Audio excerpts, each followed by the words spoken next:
I'm Chad Grigsby, and you're watching The Tour Life.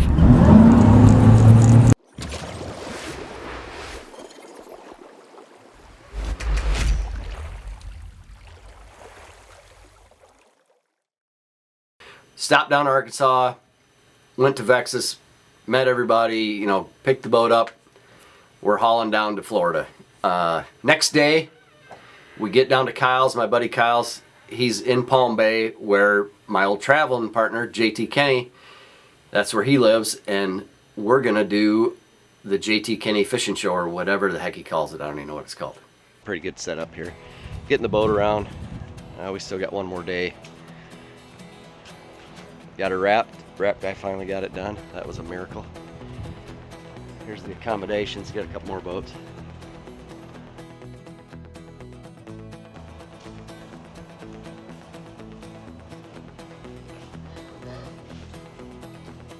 There's Kyle.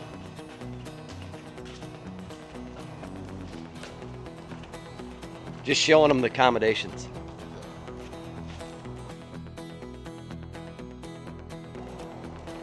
It's a pretty sweet setup.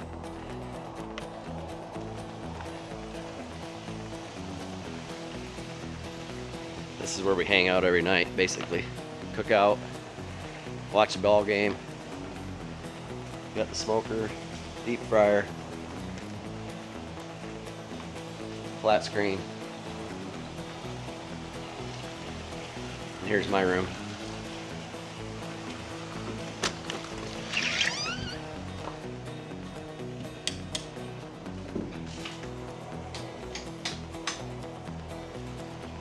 It's pretty sweet.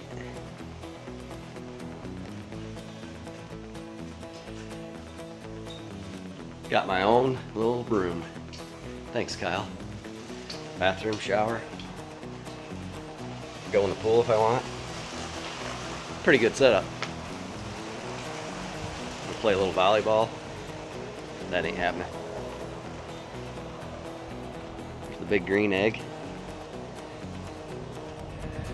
That's where we're at so far. Heading down to Clewiston tomorrow. Big rodeo down there. Now it's on to the real task at hand, which is starting the 2021 season on Lake Okeechobee. Drive down, we rent a place. I met Tim and Daryl at our house that we have. It's way out in the country. It's called Clewiston, but I wouldn't consider it even Clewiston. It's 25 minutes from the boat ramp, which is fine. We kind of like that. Finally. Out in the country stuff, and we had plenty of parking. Plenty of room to turn around. We had a pool. We have a, you know, just a nice house, super nice VRBO, and it wasn't anybody that we know.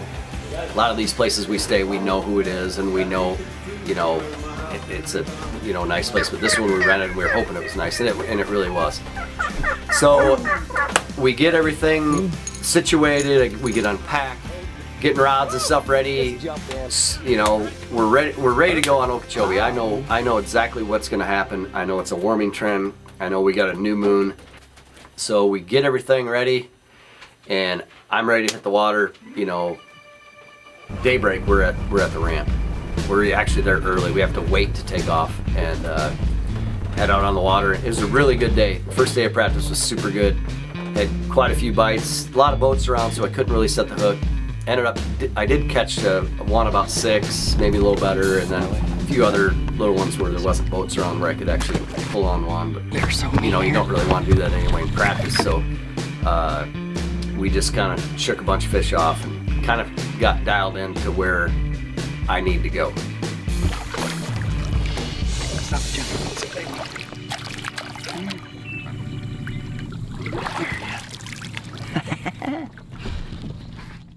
All right, so we get done with the first day of practice. this year they've switched it from 3 days of practice to 2, which is a little tougher, especially on a big body of water like Okeechobee. So I just kind of decided to stay on the north end and kind of expand on what we had found. Found some pretty good areas, and we drove basically all the way up the North Shore, all the way up to Tin House and to Indian Prairie, all the way to the Kissimmee River, and even passed into Eagle Bay, and didn't really find anything that was great, but I did find a couple little areas around Indian Prairie that were pretty good. And man, it's just one of those deals that you don't have that much time to find new stuff, and you don't have time to look at the whole lake. I put all my efforts into the north end of the lake, so. Well, practice is over. Putting her on the trailer. Got about an hour left of daylight.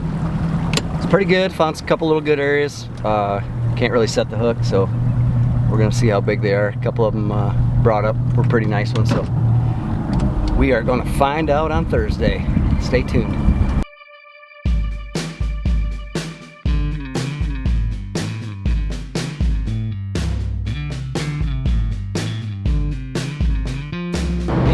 Car wash too.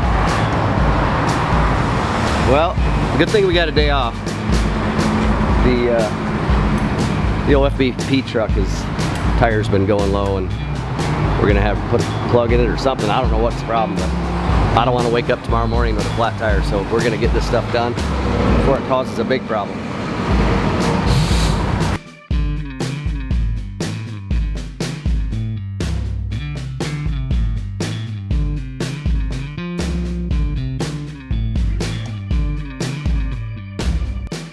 Oh, we're putting the old live scope on the Garmin. Let's see what Logan can do for me. It's pretty nice that they have guys here working on your stuff when you need help and when you need stuff put together, because I can't do it. So Garmin sends their pit crew, and he's gonna get it taken care of. In somewhere. Can it go through here?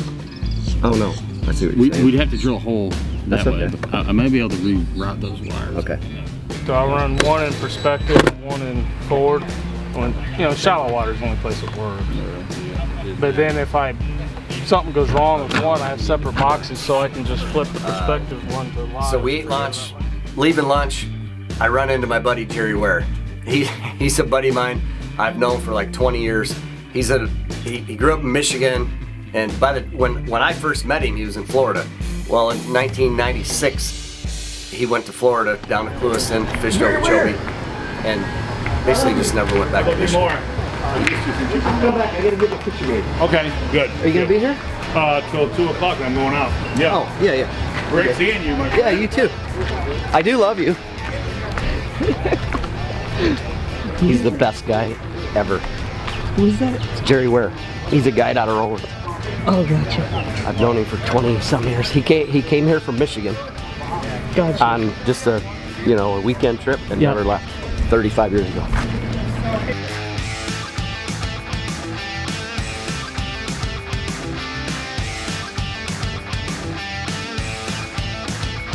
Go register and sign your paperwork and get our picture taken, and then I run into Larry Nixon, one of my old buddies.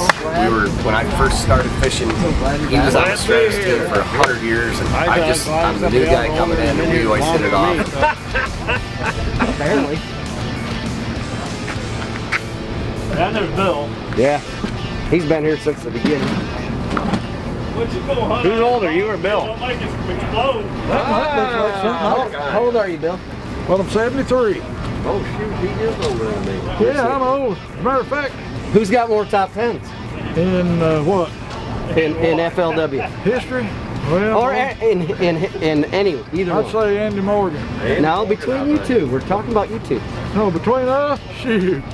I couldn't hold a lot to him, son. I don't know. No, you got more, probably. I probably You'd fished have to more. go back and count my bass. That's what I mean, all together. See, I got barred from fishing in 90, or in, For catching too many? when I went full-time in 2000. I won my last FLW event, which was BFL in 97. And then you guys couldn't fish anymore. Then couldn't fish anymore. Now, I requested I be able to fish the Toyota Series division, but I ain't going to. They won't let me anyhow. They won't? No, I don't think so. I just hinted about it. But now Skeese is one of my heroes here. Of course. I don't know why that would be. What's up, You got your priorities.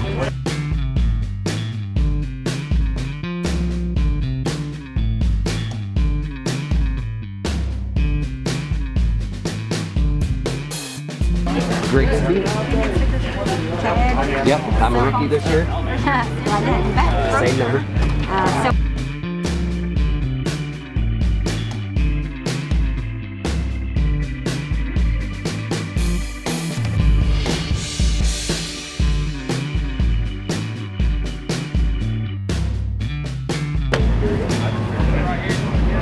Now you gotta have the lips part of them.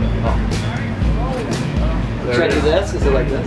I know you're gonna. I did this last year. I know you're gonna use this at some point. It's gonna. Oh yeah, there's a couple good ones. Handy for sure. There's a couple good ones. I think that's good.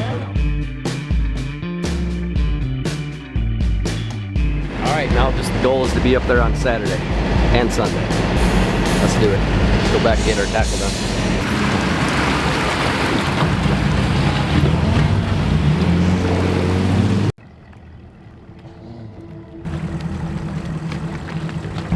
All right, we got the boat launched. Day one, we're about to start. We got to go through boat checks, stuff like that. But looks like a good day. We, at the house it was all foggy, but there's just enough breeze out here coming off the lake that I think it pushed all that fog basically over towards our house. So we're gonna head out. We'll see what happens. Catch as many as we can today, and see where we end up. It's probably gonna be a fun day. The way the weather is. It's actually like 62 degrees, a little cooler than it's been, but still supposed to be up to 82 or 3 or something like that. So it's gonna be a nice day. A little windy, but not bad where we can't fish or anything. So we're gonna try to catch as many as we can. Let's see. All right, so we get up in the morning, got my plan. I'm boat like 17 or whatever. Take off, go up to the Harney Pond area, and I pull in. The boat in front of me, of course, pulls in there. Next thing you know, another boat pulls in, another one. I mean, there's like 30 boats start in this area. It's not a big deal. I didn't think I was gonna have it to myself because there's so many fish in this area. But it just, like, as the day progressed, I caught one, I missed a couple right away, and then I end up catching one, mill around for about another 20, 30 minutes, catch two like back to back. All right, no one else is really catching any. I saw like 2 guys catch some, but it seemed like the water got a little bit dingier. It was a little muddier than what I remembered in practice. And of course in the morning you can't really tell because the sun's not up. Sun came up, and it's still like, I still in my mind think this is where I need to be because they're moving into spawn. I'm flipping reed heads. I know how it's gonna be one. It's gonna be one flipping reed heads. You're either gonna throw a speed worm or a chatterbait or a Cinco. That's the little weight on Cinco. That's how you catch them when they're spawning. So it's just in my mind, this is how it's gonna go down. And I keep flipping. Yeah, we're about midday. It's been a lot slower than it was in practice, but of course, there's 30 boats in here now running around. A few locals. We got 3 in the box. Nothing good yet. And it got slower and slower, and then, about an hour and a half later, I catch another one. All right. And you always think in your mind, they're moving in, so I'm gonna get one. Instead of just bailing on it and going up 5-6 miles where I needed, another keeper, because I have 4 at this time. I just know Okeechobee is like, if you just stay here, they're gonna move in, and the next flip could be a 6 or 7 pounder, and that's where you need to be. Okeechobee's a big fish. That if you get a big fish every day, you basically move up to the cut bay, and then if you catch another big one, you move up to another cut, and you move up again if you catch another one. And that's how it is. If you catch 2 or 3, then you're the guy that wins. So it didn't work out. It was kind of one of those deals where, should I go run up here and miss out on one that's moving in, or do I stay here and just keep fishing? And I'm an early boat number, so we have to leave at 2:30. And it was just one of those deals. I just felt in my gut, this is where I need to be. And it either got too muddy, or there's too much pressure, there's too much boat traffic. whatever, hindsight is, yeah, obviously I should have ran somewhere else and tried to at least get my limit and maybe catch a couple more and get enough to be in contention the next day, and it didn't happen. So, had 4 the first day, sucked, it was horrible. Next guy down, Major Grove, Minnesota, Pro, Chad Grigsby. Does have 4, that's just 1 shot that limit today. I'll bring that up, right? What a jerk. 7 pounds, 2 ounces, Grigsby. Keep you cooking though, buddy. Well, we're done with day 1 here at Okeechobee. 2021 season is underway. Not the way I wanted to start it, but you know, I got 4, 7 something, I don't know what they weighed, something like that. But man, a place like Okeechobee, you can't ever get your head down or anything, because the next day you come in with 21 to 30 pounds. I mean, they got them here, so I can make up a lot of ground tomorrow. But man, I'm gonna have to really work hard and figure out how to catch those big ones. The water where I fished today, the water muddied up, and you know, I just kind of stuck with it. I probably should have left that area, but it is what it is. I got a real long day tomorrow. Don't check in till 5, so we're gonna try as hard as we can tomorrow and hopefully come in with a big bag. Well, we're getting ready to launch for day 2 and trying not to suck as bad as day 1. We're in the parking lot.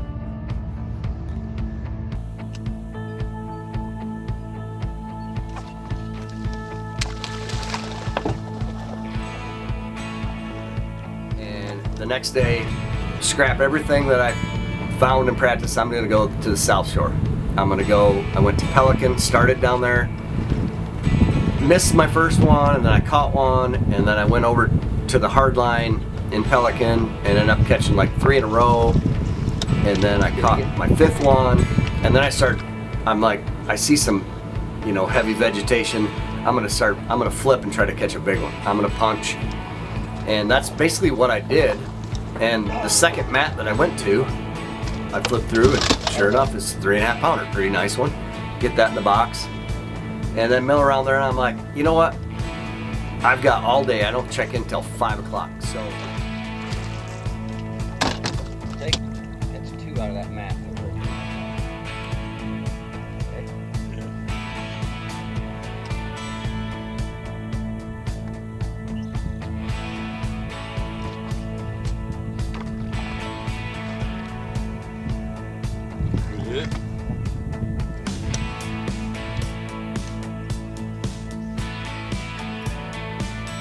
And I flip over to the reed head, and I just happened to look down at my graph to see how hard the bottom is. You can tell on the Garmin, you can tell how hard the bottom is, or if it's muck or whatever. It looked really good, but after I flipped, my line's already going out.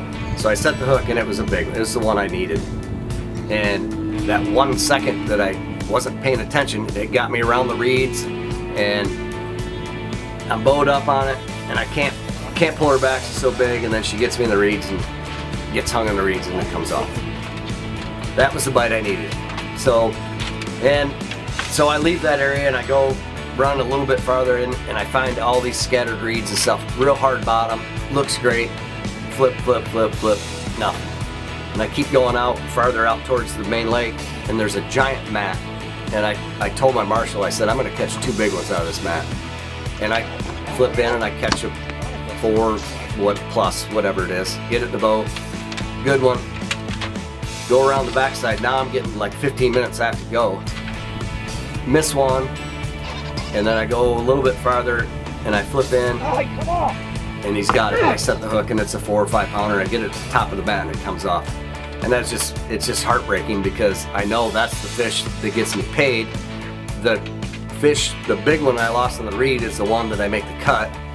And I had my opportunities. Those are my 2 opportunities that it just didn't happen. So just one of those things. I wasn't real upset about it. I mean, obviously I don't want to start the year at 116th, but that's the way it was. I had my chances to make a big comeback. It didn't work out. You know, it's just one of them things. Like, man, I had my opportunities, and if I fished perfect, or if I landed what I had that bit, we'd be all good. But it didn't happen. But I made the right decisions the second day to do what I did, and at the end of the day, it's just like I didn't land them, so not enough. 19.6. It's not good.